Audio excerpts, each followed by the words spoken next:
O envelope atravessou o mapa como um viajante teimoso, alumbrado por lanternas de convés, sacudido por ondas e poeira, passando pelas mãos de oficiais, de mulheres de uniforme da Cruz Vermelha, de escriturários que amassavam correspondência em montes gigantescos e, no fim, pousou sobre uma mesa de cozinha, onde uma mãe, dedos trêmulos, o segurou como se segurasse a própria vida. Era um pedaço de papel que havia viajado cerca de 6.000 quilômetros para cumprir uma tarefa simples e dolorosa: levar notícias de um filho que estava do outro lado do mundo. A história dessa carta é ao mesmo tempo pequena e imensa. É o fio humano que atravessa a engrenagem da guerra. Entre 1943 e 1945, quando o Brasil decidiu enviar tropas para a Itália, a decisão parecia para muitos olhos estrangeiros mais simbólica do que concreta. Generais discutiam linhas no mapa, céticos levantavam sobrancelhas, até o próprio general George C. Marshall, no Pentágono e nas salas onde se coordenavam aliados, duvidara em voz baixa da eficácia de uma força recém-formada enviada do outro lado do Atlântico. Mas a Força Expedicionária Brasileira chegou. Passou por treinamento acelerado, aprendeu a operar em terreno europeu e entrou em campos onde a geografia e o frio impunham desafios que nenhum rascunho no papel havia previsto. Monte Castelo, Fornovo de Taro e outras operações tornaram-se provas concretas do valor daqueles homens e mulheres. A cobra, na velha piada nacional, aprendeu a fumar diante do mundo. No meio desse quadro de mapas, tanques e ordens, há sempre o que não aparece nas estatísticas: a palavra escrita, o recado enfiado num envelope branco e sua capacidade de atravessar distâncias para manter um elo. A carta que nos acompanha nesta narrativa nasceu da mesma urgência que nasceu de milhares de outras naquela época: matar a saudade, afirmar que se existe ainda, contar o que se pode contar sem trair segredos, preservar o que resta de humanidade quando tudo ao redor é lógica militar. O autor daquela carta, um soldado representativo, pessoa composta a partir de muitos que partiram do interior do Brasil, veio de um lugar onde as noites cheiravam a terra e as serenatas, e onde o máximo que se conhecia de ferro eram as grades da estação de trem. Nunca vira o mar antes de embarcar. Nunca imaginara que haveria de escrever com a mão suada sobre um pedaço de papel que mais tarde seria carimbado, censurado, dobrado, despedaçado e refeito por tantas mãos alheias. Ele escreveu numa barraca improvisada, com uma lamparina oscilando e o coração encostado na letra que traçava. A caneta arranhou o papel com a força de quem tenta fixar-se numa certeza. Mãe, penso em você a cada passo. Se eu não voltar, que minhas palavras te alcancem. Reconstrução representativa. Era frase curta, porque as mensagens longas podiam ser cortadas pela censura. Era frase direta, porque a distância pede pressa. A carta precisava dizer algo que matasse a ansiedade de quem ficava e dissesse também que, apesar da violência das batalhas, havia homens que lembravam de um pedaço de casa. A rotina de enviar e receber cartas naquele teatro militar era uma operação que conciliava esperança e burocracia. Havia um sistema. A correspondência do fronte passava primeiro por uma mesa de limpeza. Os oficiais de correio marcavam, conferiam, e um departamento de censura retirava o que julgasse perigoso para a segurança das operações. Era comum que nomes de localidades específicas fossem riscados, trechos substituídos por reticências, que o carimbo da censura riscasse com autoridade as frases que pudessem entregar demais.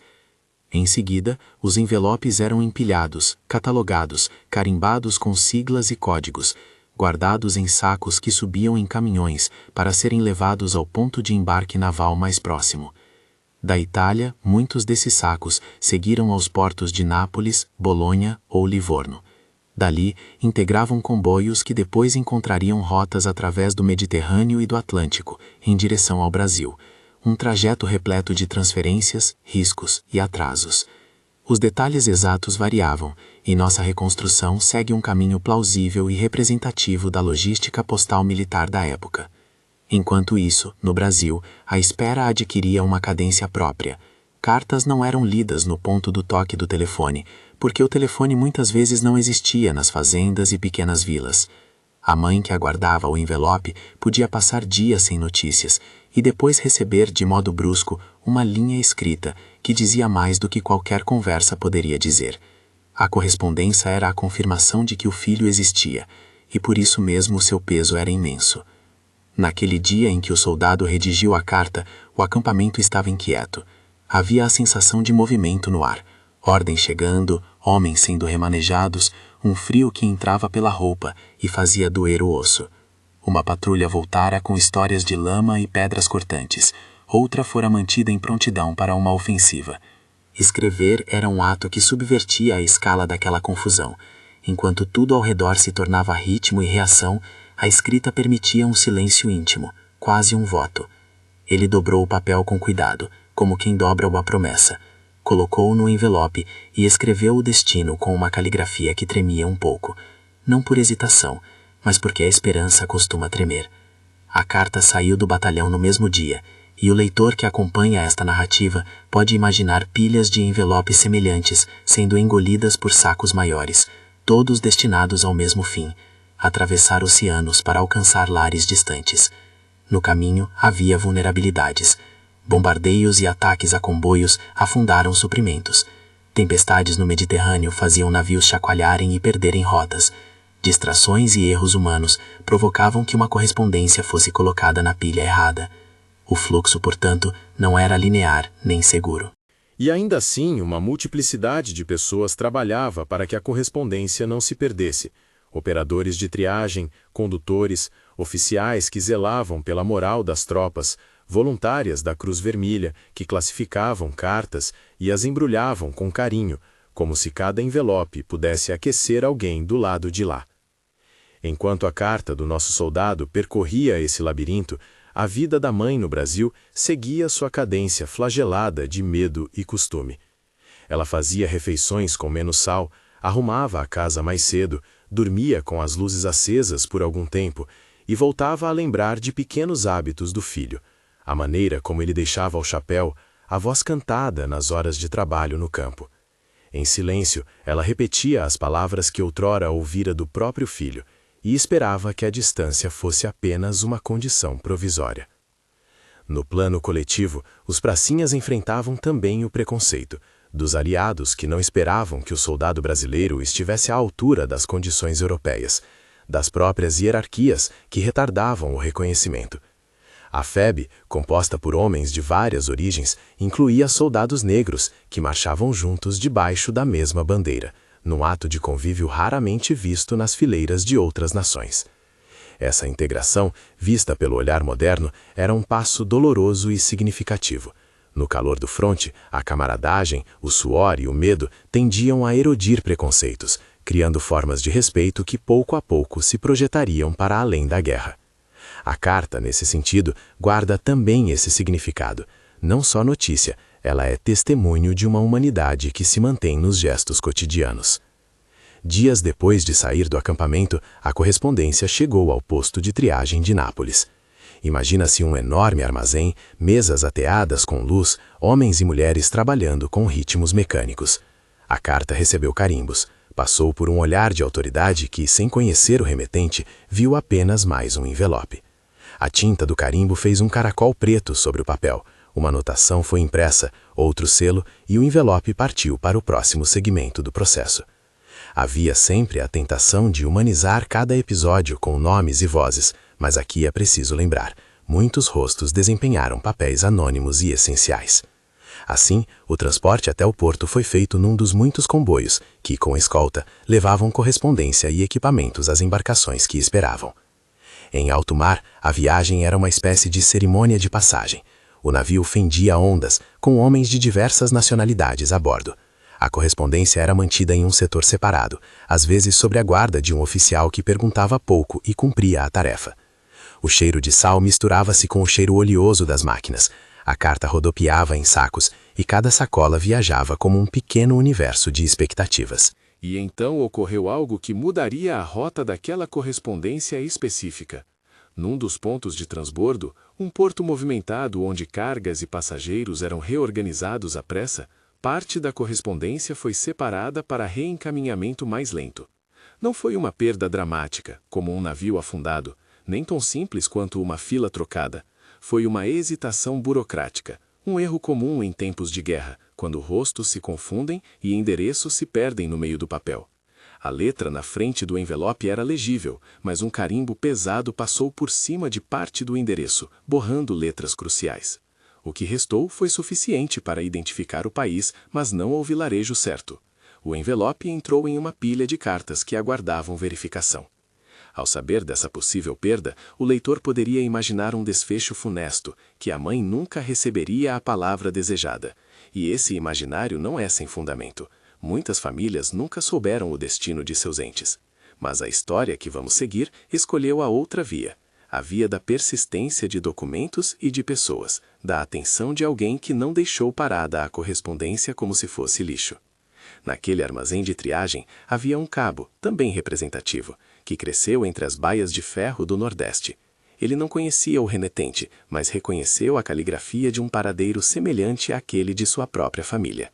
Talvez fosse a linha da letra, talvez uma inclinação peculiar do traço, mas ele agarrou o envelope entre outros tantos e o colocou de lado. Em guerra, houve vínculos que surgiram menos por afeto do que por necessidade de lembrar. Lembranças de um pedaço de chão, de uma mãe, de um pão dividido. O cabo sabia o que era não ter notícia, e por isso tratou a pilha com uma reverência quase supersticiosa. O envelope foi guardado em um saco distinto. Depois, por uma série de movimentos, ordens passadas, envio de mensageiros, transferências entre depósitos, ele acabou anexado a uma lista que indicava reencaminhamentos por via de repatriação. Nessa lista havia um espaço para verificação manual, onde correspondência com dados incompletos aguardava ser conferida. Era trabalhoso, eram dias de espera. O cabo, representativo como muitos, mencionou o envelope a uma voluntária da Cruz Vermelha que fazia triagem à tarde. Ela sorriu e disse algo que poderia ser banal quando dita por alguém acostumado a ver tanto sofrimento, mas que naquele instante era uma promessa. Se puder, vou ver se consigo achar algo que ajude. As mãos que trataram da carta eram numerosas e compostas. Cada uma acrescentava um detalhe. Um carimbo, um selo, uma anotação em lápis que dizia verificar endereço, outro traço que especulava uma localidade a partir de fragmentos de nomes. A carta, portanto, fazia uma jornada interna dentro do sistema postal militar, antes mesmo de reembarcar para o Brasil. Essa jornada era tão cheia de pequenas escolhas humanas quanto de decisões burocráticas, e essas escolhas fariam toda a diferença. Enquanto isso, no Brasil, a mãe seguia com suas rotinas e esperas. Os dias se acumulavam em meses, as notícias vindas do fronte eram esparsas e muitas vezes padronizadas. Em um domingo de tarde, ela repetia as tarefas de costura e lembrava-se do filho. Ocupava as mãos para que a mente não viajasse até onde a distância do mapa a proibia de chegar. A cada caminhoneiro que passava pela estrada de terra, ela olhava para trás, como quem aguarda alguém que deveria retornar de uma viagem que nada mais garantia. As cartas que chegavam eram outras, de vizinhos, de parentes remotos, comunicados oficiais às vezes, documentos que podiam trazer tanto alegria quanto dor. Em comunidades pequenas, a circulação de mais uma carta ganhava importância coletiva. As pessoas liam as comunicações umas das outras, ajudavam a interpretar as linhas quando a letra tremia, consolavam quando as palavras eram enxutas. A correspondência transformava uma casa em porto e o interior do país em linha de chegada. Por isso, quando uma carta com um carimbo distante aparecia, a vila inteira conhecia o fato. Naquele armazém europeu, as semanas passaram. A carta do soldado ficou por um instante na teia da burocracia, e a leitura que fizermos desse trecho é, em parte, uma reconstrução representativa das etapas pelas quais passaram milhões de envelopes em tempos de guerra. Não inventamos um acontecimento para além do verossímil. Mostramos o que plausivelmente aconteceria com uma correspondência cujo endereço fora parcialmente borrado por um carimbo pesado. Um pequeno episódio alterou a trajetória. Um oficial do serviço postal, ao revisar listas, fez uma associação tênue entre um sobrenome parcialmente legível e uma comunidade de imigrantes brasileiros registrada em arquivos de residência temporária. Era um palpite, um pequeno ato de inteligência humana, sem dramatismo heróico, mas com efeito decisivo. Ele tomou a decisão de encaminhar a pilha para uma via que passaria por um posto diferenciado de verificação antes do embarque transatlântico. Essa decisão, tomada por alguém que não conhecia a mãe nem o filho, manteve viva a possibilidade de um encontro. Certa noite, o cabo que havia anotado a caligrafia e que agora mantinha um cuidado especial com aquela pilha, sentou-se entre caixas e pilhas de envelopes. Havia na sua face uma expressão de quem guarda memórias do lugar por onde veio. Ele encostou o envelope ao peito por um instante, num gesto quase reverente. Era uma expressão que mostrava como pequenas ações anônimas, tomadas entre turnos extenuantes, guardam nos detalhes a dignidade que a guerra tenta arrancar. Para além dos corredores burocráticos, há também relatos do fronte que imprimem a textura da vida. O frio que entrava nas luvas, o barulho metálico que vinha com a chuva sobre as barracas, o cheiro de sopa rala nas cozinhas de campanha.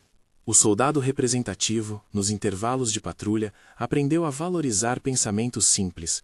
As memórias da mãe costurando, a imagem do rosto sorridente, um pedaço de música que se repetia. Em silêncio, ele escrevia e reescrevia a frase que confiava ao envelope, temendo que a censura cortasse o que fosse essencial. Por fim, o dia do embarque chegou. O saco com a correspondência foi levado ao convés. Lanternas traçaram sombras sobre o fundo do navio. Havia um nervosismo contido entre os que acompanhavam o carregamento. Navios eram alvos, e a travessia que se seguia exigia coragem dos homens que guiavam o leme e dos que suportavam a falta de notícias. Os sacos iam sendo carregados, um a um, enquanto oficiais conferiam nomes e carimbos. O envelope do soldado, com suas marcas e borrões, estava entre eles. Em determinado momento, um fiscal fez uma checagem e notou que uma das anotações recomendava verificação adicional no porto de escala. O fiscal marcou o papel e, sem alarde, um personagem do sistema, talvez um escriturário fatigado, talvez uma voluntária com olhos cansados, colocou a carta numa caixa distinta que seria desembarcada num porto intermediário para inspeção. E aqui, numa escala do trajeto, a narrativa encontra sua primeira grande bifurcação. Aquela caixa destinada a uma verificação manual por rotina não seguiria de modo direto ao Brasil. Seu destino seria um pequeno armazém onde cartas aguardavam confirmações. Lá, por essas coincidências que não são mágicas, mas simples sumas de atenção humana, o envelope recebeu o cuidado final de que precisava. Foi reexaminado por mãos que não se furtaram a comparar o sobrenome com listas de imigrantes, com cruzes de dados e com memórias idas em folhas amareladas. Alguém, por fim, arriscou um direcionamento e marcou o envelope para um traslado que, caso confirmasse-se o direcionamento, o lançaria numa rota mais provável de chegar à vila onde vivia a mãe. É aqui que a história se afasta do determinismo frio e entra na catadura humana. Um fio de atenção, um palpite válido, uma insinuação de cuidado. A carta poderia ter sido esquecida, poderia ter permanecido mais semanas, mas não foi. O cabo lembrado, a voluntária da Cruz Vermelha, o oficial que arriscou uma conjectura, todos eles colocaram a carta de volta na rota da esperança. Essa sequência de ações, tão anônimas quanto necessárias, lembra que a logística da guerra não era apenas máquinas e processos, era feita de escolhas. Ao mesmo tempo, a situação no fronte continuava a pressionar. As batalhas de Monte Castelo e Fornovo haviam deixado marcas, e intelectualmente, a FEB começava a moldar uma reputação que desafiava o ceticismo inicial. Entre os próprios soldados, haviam trocas de cartas, relatos de perdas e alguma forma de humor que funcionava como uma cola para as manhãs difíceis. A correspondência era também instrumento de resistência moral. Uma linha escrita era um lembrete de que, por trás da farda, havia vidas que valiam ser vividas. Quando a carta do soldado entrou no gabinete de triagem do porto intermediário, uma funcionária notou um detalhe que quase escapou: um nó no papel, uma dobra que lembrava o hábito de dobrar cartas com cuidado, como se a pessoa que enviara quisesse proteger as palavras como se protegesse um coração. Esse detalhe, que pode parecer insignificante, intensificou um gesto de cuidado. A funcionária decidiu que aquela correspondência merecia um esforço adicional. Chamou um colega para ajudar a rastrear uma pequena indicação que lhe fizera sentido: o traço de uma palavra que poderia corresponder a uma localidade do interior do Brasil. Eles vasculharam listas, consultaram tabelas de navios que fariam a travessia e encontraram, enfim, uma rota plausível.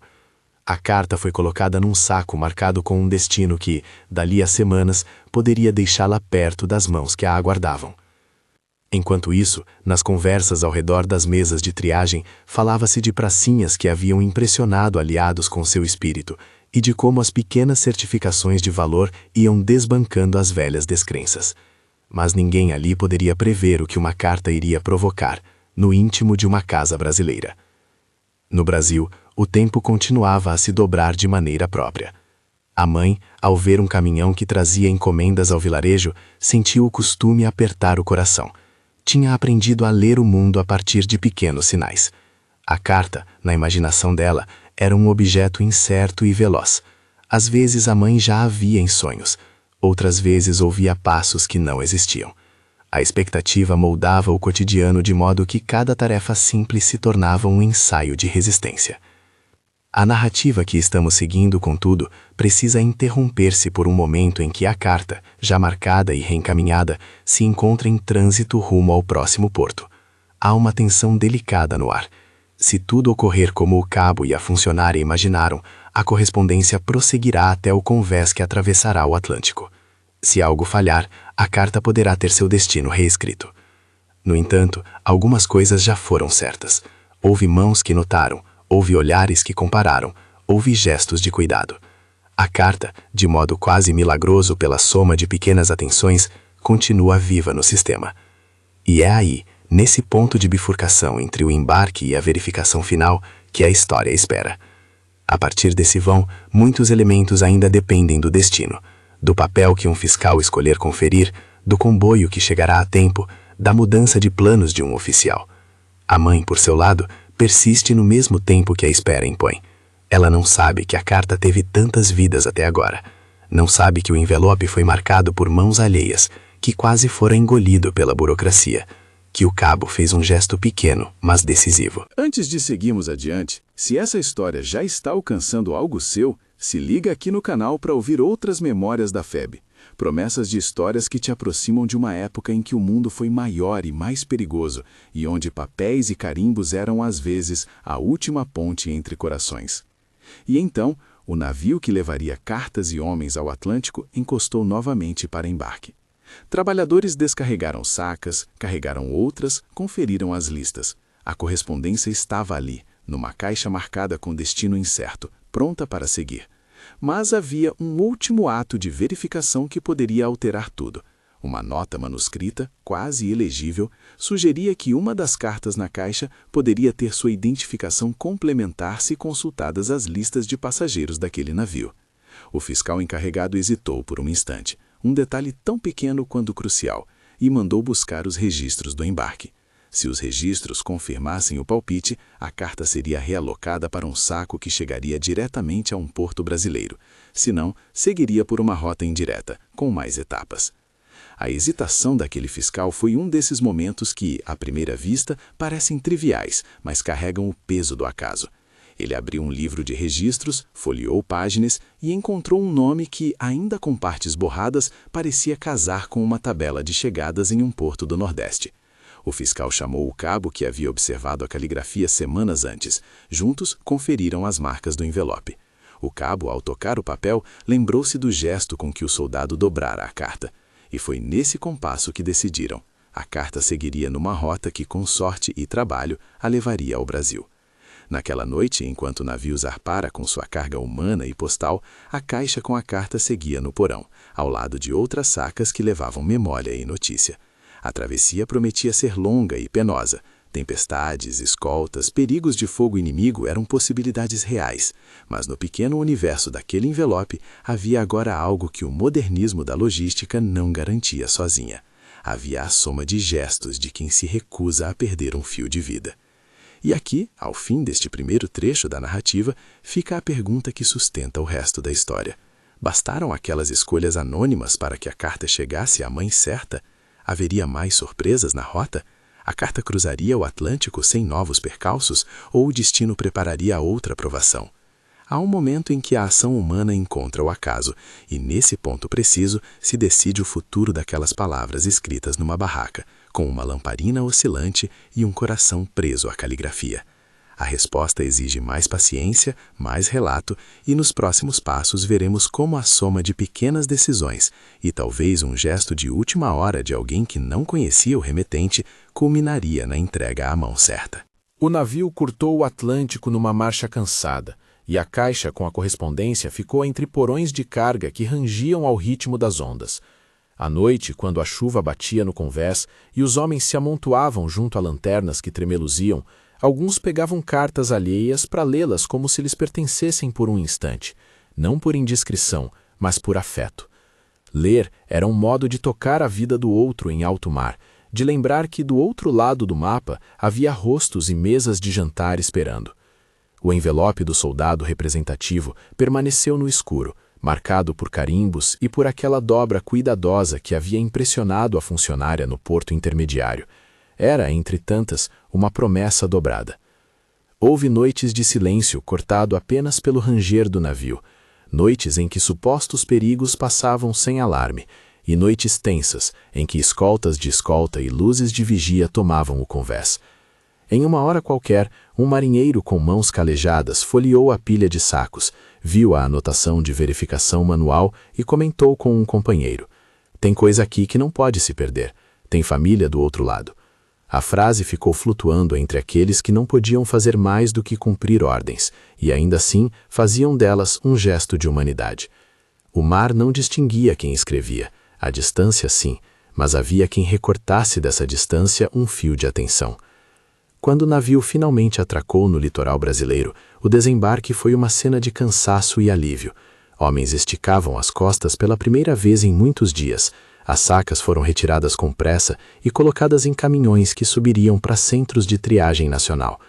O envelope do soldado foi colocado em uma caixa assinada por um número de despacho que indicava o Porto do Nordeste como primeira escala para a distribuição interiorana, uma conjunção entre o acaso e a checagem atenta dos que tiveram olhos para notar uma letra que lembrava lares semelhantes.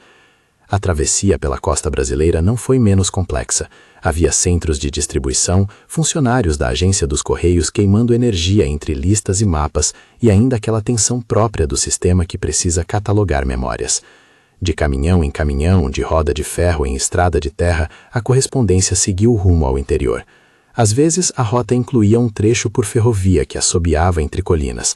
Noutras, chegava por caminhão até a praça do vilarejo, onde o carteiro, de chapéu e pastas gastas, iniciava o ritual de bater porta a porta.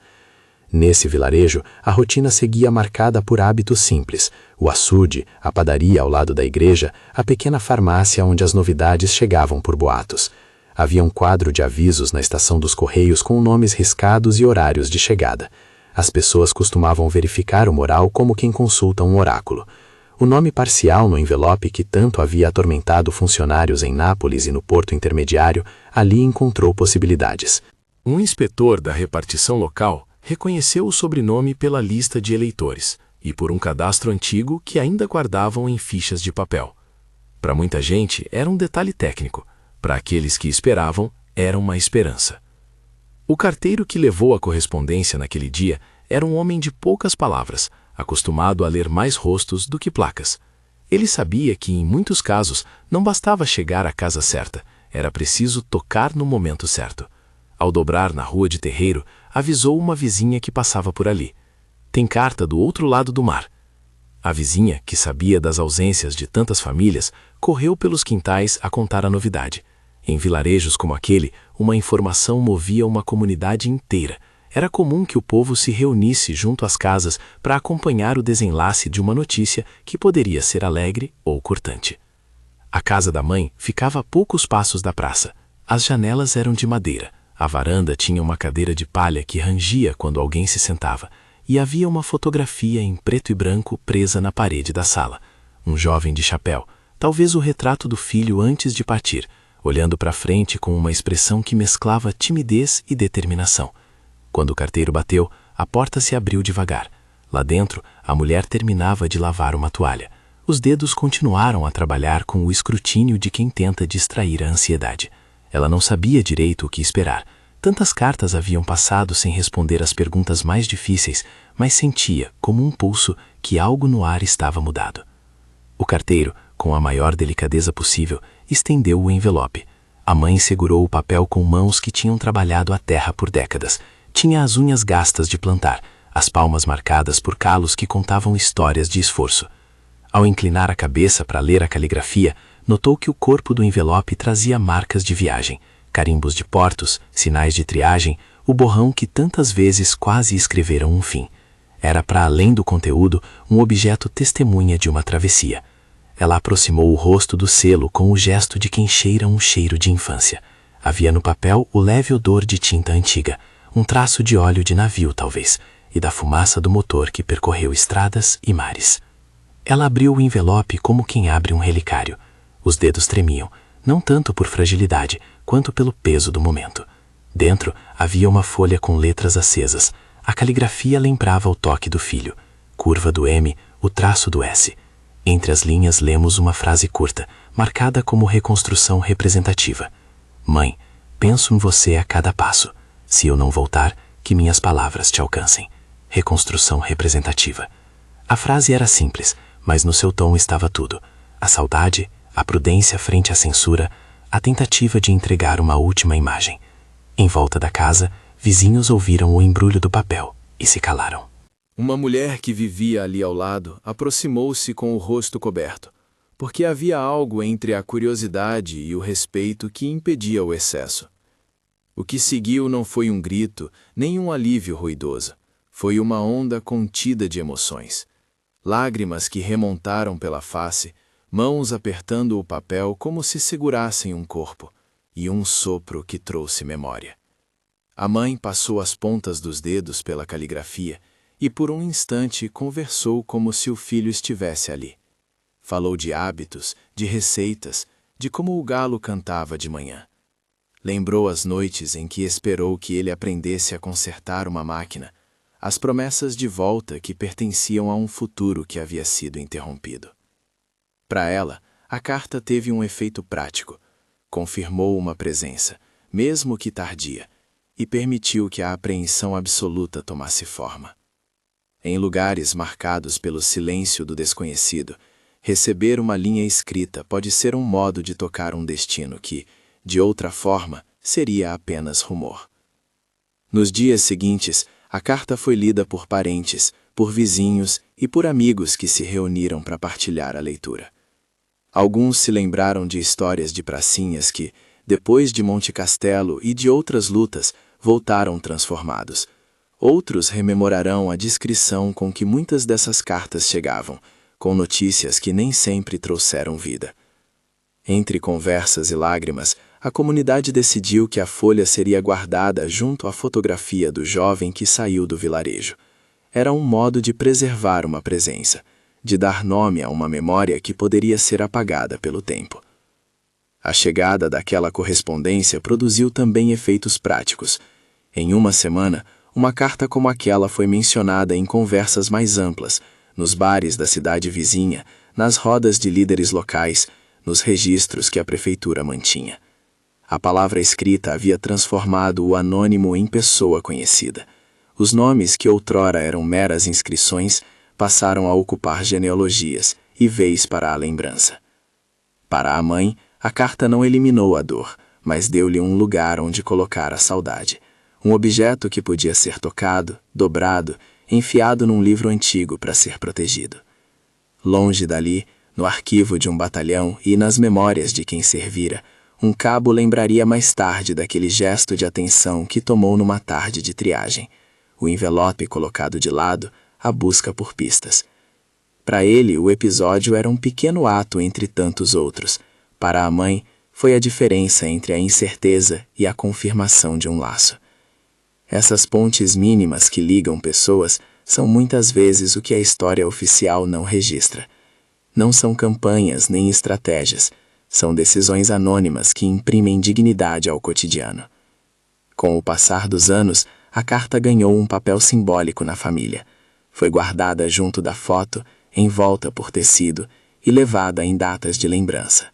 Quando a criança da casa cresceu e quis saber quem era aquele retrato na parede, um parente abriu a gaveta, conteve o papel entre duas mãos e contou a história do filho que partiu, da guerra que levou tantos e do gesto de estranhos que encaminharam o envelope até a mesa de uma mãe.